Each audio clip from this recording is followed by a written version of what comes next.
এই দেখো বন্ধুরা, এই শাশুড়ি মায়ের পাতা ইতু ঠাকুর, এটা হচ্ছে আমাদের 12 মাসের ইতু ঠাকুর। তো এই 12 মাসের ইতু ঠাকুর এইভাবে সাজানো থাকে। আর কপালে সোনার চোখ ছিল, সেই মানে সোনার টিপ ছিল, সরি। তো সেই টিপটা হচ্ছে খুলে গেছে আঠাটা। তো ইতু ঠাকুরটাকে, এই ঠাকুরের জায়গাটাকে আগে ঠিক করে নিলাম। আরো বহু ঠাকুর আছে, কিন্তু যেগুলো পাতবো তার মধ্যে যেহেতু বংশের ইতু ঠাকুর, তো এটা পেতে নিয়েছি। আর গনুর একটা মূর্তি মায়ের কাছে ছিল সেটা। আর এই যে শিব ঠাকুর, এটাও শাশুড়ি মায়ের বাড়ি থেকেই এসেছে। শিব ঠাকুর মাথায় বসানো রয়েছে, মা মনসা। আর হচ্ছে এই যে, এই দেখো নন্দী মহারাজ, নন্দী মহারাজ।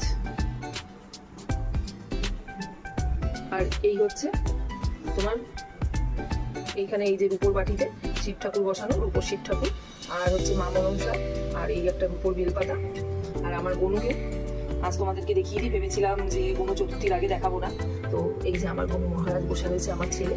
এই হচ্ছে মায়ের ছেলে, মায়ের ঘর আলু করা, তেল আলু করা ছেলে আমার গনু।